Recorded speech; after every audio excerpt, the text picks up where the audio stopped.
Chapter 3. How Medicine Came to Be. After my excitement over the adventure of the pot had subsided a bit, I thought back to our conversation about herbs and remedies. I asked whether all the things he had mentioned, the roots, leaves, berries, and seeds, went into his tea at some season.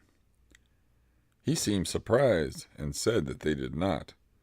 Some of the medicinals could make one sick if boiled in water. Others might even kill a person. He explained that by grinding certain roots and making a paste, he could cure mosquito bites. By boiling special leaves and then applying them to an infected wound, he could drive out the swelling. By chewing the right roots, he could alleviate a toothache. To be sure, many of the plants could be used in tea, but not all. Each, however, used properly, had its own purpose and effect. Then he told me a story his father had told him about how Teachimanitou, the maker of all, had taught his people to use herbs and leaves for medicine. In this way they could save themselves from the terrible sicknesses that often afflicted them. The Creator called one man from each tribe, and he gathered them to learn the making of medicine. He showed them the proper herbs, leaves, stones, fruits, and internal organs. He taught them how these must be collected, preserved, and used. He explained the remedy that would help each different illness. And he told the Indians the mystical words that must often accompany these. Sometimes, he said, certain dances or other traditions must also be observed in conjunction with the medicine water or medicine salve. Now he instructed each in the preparation of a very special mixture. Each was to use this only when all else failed, for it was powerful with great magic. This formula was to be guarded above all other things, and its secret told only to that person who would replace its holder as medicine keeper upon death. The maker told them that he would guard all their lives to be sure they would not die suddenly. In this way he enabled them to have time to pass on the secret. He demanded that they never let this medicine be used up or its secret lost. On the day that this medicine was no more, the Indian people would vanish from the earth forever, he told them. With this strong warning, the Maker sent each man back to his tribe to be a hereditary medicine man. Joe thought there had still been such a person during his grandfather's life. His own father had not known the secret of the medicine, however, and before he died, gave his son the only thing left to him, the small supply of tribal medicine that remained.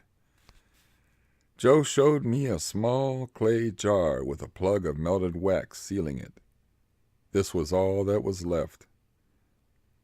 He didn't know if it still retained any potency after all these years. I think he was afraid to find out. He was sure, though, that the Maker's prophecy was soon to be fulfilled. His people would be gone forever. He asked again that day if I would hear his story, so his memory would linger after his spirit had made its way across the stars.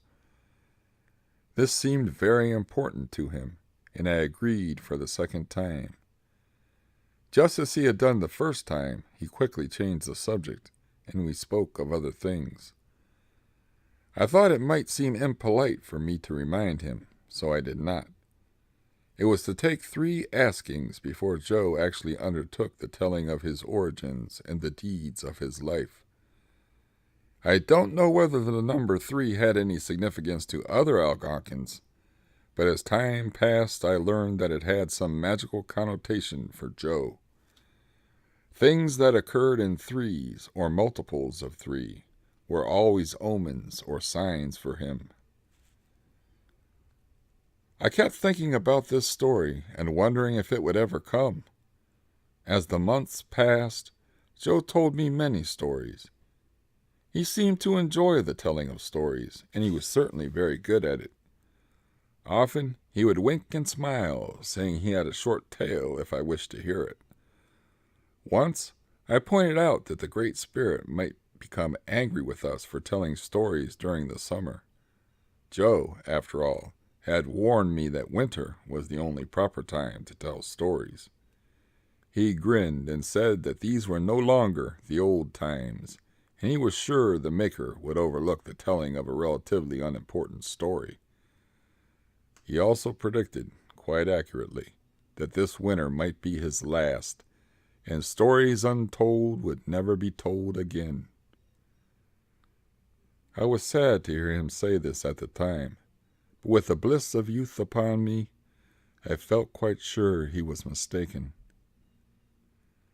So, during those waning days of summer in 1925, Joe found it excusable for many reasons to tell me all sorts of stories.